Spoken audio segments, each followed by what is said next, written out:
Hello everyone, it's Melinda here with CatSmashPuzzles, and today I'm doing another Springbok puzzle. But this time it's a 500-piece puzzle, and it is called Birthday Cake. And I got it for my birthday from my parents, so I thought this would be a good one to do to try to see if Springbok is maybe a good puzzle to do for speed, because I have never seen it in a competition, and the one I did recently, which was the 1,000-piece Country General Store, it took me about 3 hours and 20 minutes, which is way too long, and I do think that the shapes of the piece did have an impact in how slow I was with that one.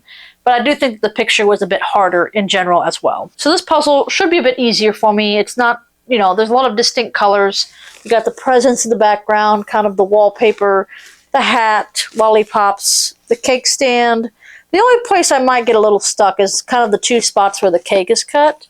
But otherwise, I think it's going to be relatively quick. Now, my goal for this puzzle will be the two main goals, which is the under the hour for the general and under 52 minutes for my pieces per minute goal. Now, I haven't looked on myspeedpuzzling.com just yet. I kind of want to do my time, and then I'll tell you at the end of the video how well I would have done compared to everybody else. But I have not seen really a lot of Springboks in competition.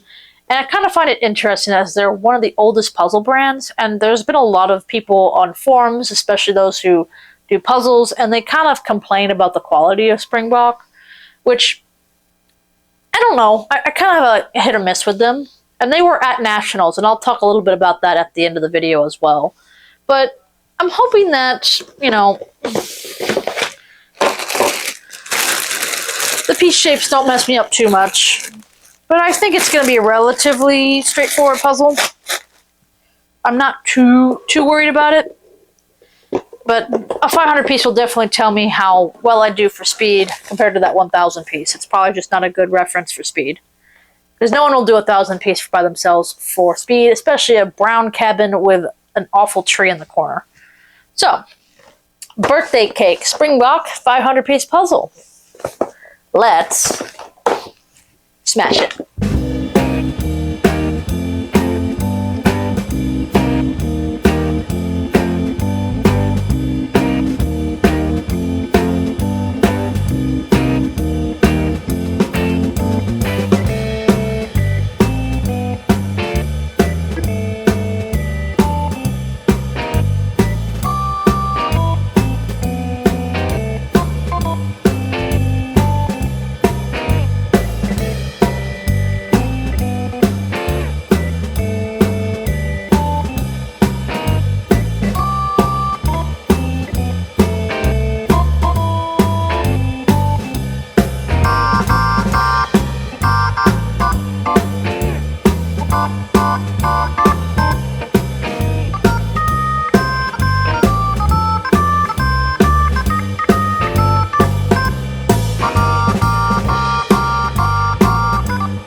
there was kind of some surprises with this puzzle. This was Birthday Cake by Springbok, 500 pieces, and it came together pretty quickly, surprisingly. Very good pickup test. I completed this in 50 minutes and 51 seconds, and for a hot minute, I thought I would be under 40 minutes. I got everything else besides the cakes done in like 24 minutes. So it was coming together very quickly, and I was kind of surprised at how fast I was going with it. But once I got to the cake, it slowed me down, and the sprinkles were in a certain position, so that wasn't the issue. Some of the smooth part of the cake slowed me down a little bit. I think I had 3 or 4 pieces that I just couldn't figure out where they went. And but the actual cut part of the cake on both the piece and the cake itself really slowed me down. I kind of got stuck on that for probably about 5 to 6 minutes, and that's what got me over the 50-minute mark. So it was kind of, 50-50. 50 of it was really fun and fast. The other 50 was kind of slow and sluggish, but honestly, this makes me feel good about Springbok a little bit now that I have done this one, and I had a good time on it, and I actually really did enjoy doing it. Surprisingly, it did not make me want cake. I was expecting that a little bit. I tend to do that when I do food puzzles. It makes me hungry. But I do think that the picture was a bit blurry, the cake especially, so I kind of would say that if we can make the picture a bit more crisp, speed will be a pretty good thing to come by for Springbok puzzles. So I do look forward to getting my hands on a few other ones in the future. I haven't gotten many just because they don't show up in the puzzle swaps very often. So this was a great birthday gift for my parents. Very happy about it. Now, I did check on myspeedpuzzling.com to see if anyone else has done this puzzle. And as far as I can tell, only one team has done it, and they did it in 1 hour and 40 minutes. So I did it almost an hour faster than them. But, so that tells me most people don't speed puzzle Springbok, which, you know what? I think for a 500 piece, Springbok is a good one to choose. Maybe they'll appear in a competition in the future, but I can tell it definitely might trip some people up, especially when some pieces kind of connect in order to where you can put the knob in, basically. So 2 pieces have to connect in order for a 3rd piece to kind of put in, and some kind of are like split into 2 pieces when it looks like a 1 whole piece. So I can see why maybe a lot of competitions don't want to include Springbok, but I think a 500 piece Springbok, if it's a clear and concise image, would be a good one to, I would say, give it a go. Because a lot of people don't practice it, and I think it would maybe be a good kind of twist into the competition. Except for me. I would be not surprised if Springbok pops up. That's why I do this channel a little bit, is kind of the variety of puzzles, not just Ravensburger or the big brands that come up in competition all the time. I do think that it's, maybe try different brands and see which ones are better speed puzzles. Some are good for it, some are not. A little bit of tidbit that I did find out at U.S. Nationals. I don't want to say too much just because I want to save a lot of it for my national videos. I did see Springbok at Nationals, and they were one of the vendors. And they were going to introduce a new box in their kind of new line of puzzles. And as you can see, the box is kind of bendy and a little bit fragile, just kind of loose, I guess. But the boxes they're going to start doing is kind of like, I think Gallison's a good example here, like a hard box. And they do want to emphasize the side of the box because people like to collect puzzles, kind of for aesthetically pleasing shelves, basically. So they're kind of leaning into that a little bit. So that's all I'll kind of say on it. I'll give you more. I'll have a video of it, just kind of examples of what I'm talking about here in my national video. So again, those will be coming up very shortly. Expect the first episode to drop on episode 100. So as you can see what number it is now, we've got a couple more to go. Alrighty. As for birthday cake, Springbok 500 piece puzzle, we smashed it. Thanks so much for watching. Please like, comment, and subscribe. I will see y'all next time. Bye-bye.